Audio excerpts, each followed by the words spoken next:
बात और बताएं, जो कीर्तन नहीं बोलते वो वही कैसे जाता है? जो कीर्तन नहीं बोलते हैं वो है। अब देखो एक बात हमारे दिमाग, क्षमा चाहेंगे इतनी भीड़ में, मतलब कोई वैसे वैसे वैसे, हाँ कोई ना है, सब सही है। देखो जो कीर्तन नहीं बोलते वो है कैसे जाते हैं? हमारे घर पर एक लड़का रहता है, उससे कम से कम 25 साल हो गई रहते रहते, आज भी रहता है मैनपुरी मकान पर, बड़े भ्राता जी के साथ में रहता था।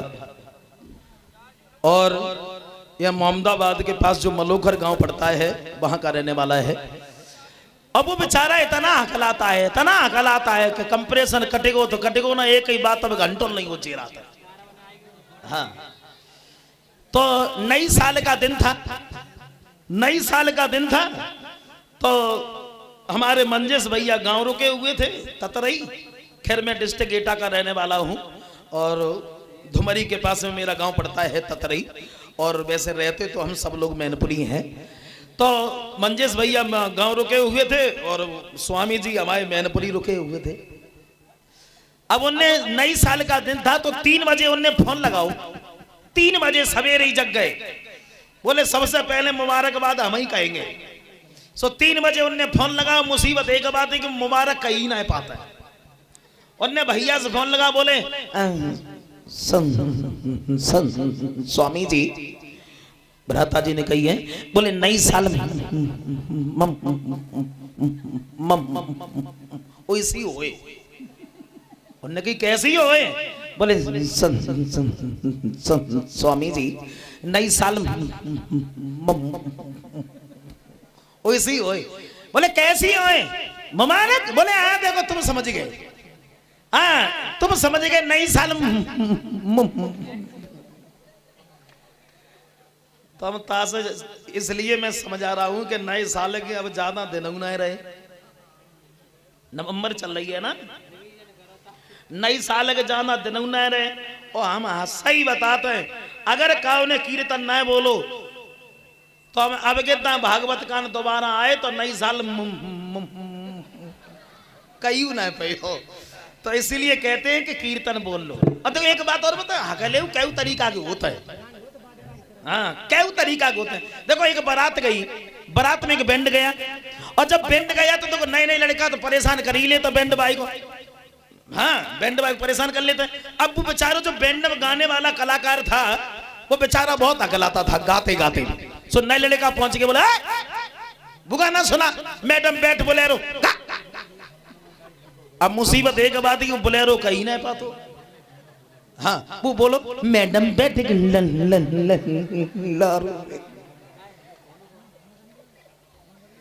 तो हकले कई तरीका के होते हैं। देखो एक मास्टर जी एक बच्चे को पढ़ा रहे थे, एक मास्टर जी बच्चे को पढ़ा रहे थे, बच्चे को खड़ा किया, बेचारे बहुत हकलाते थे। सो बच्चे को पढ़ा रहे थे, बच्चे को खड़ा किया, बेटे खड़े हो, परो तबूतर। सो लड़का ने भी कह दिया तबूतर।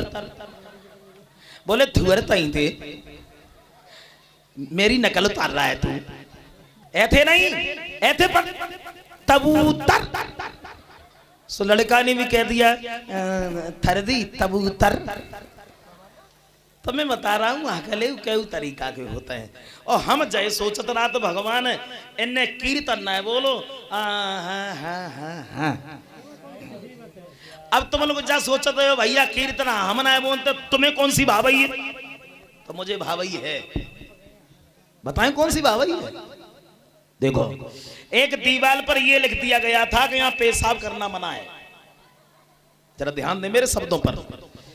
कहीं अगर कोई अच्छा मकान बना हो तो वहां लिख देते हैं यहाँ पर्चा चिपकाना मना है या यहाँ पेशाब करना मना है। तो बेचारे को गैर पढ़ो लिखो आओ हम बार सब उठाड़ो भाव, और मैंने पढ़ी ना पाई, जब कहा लिखी तो ठाड़े कि मैंने पेशाब कर दी। एक पढ़ो लिखो आओ अर्जे सुबार सो बाने बाय देखो पेशाब कर, तो वो उठाड़ो भाव ने पेशाब कर दी। तब तक चौकीदार ने पकड़ लिया दोनों को, इधर आओ, इस दीवार पर ये लिखा है यहाँ पेशाब करना मना है, तो फिर तूने पेशाब क्यों की?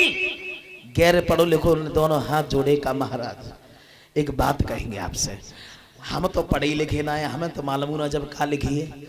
पढ़े लिखे से कही बोले तू बोला एमए किया है कोई शक, तो वह गैर पढ़े लिखे से जाकर ये शुक्र 5 रुपया तू दे जुर्माना के, 5 रुपया तू दे जुर्माना के।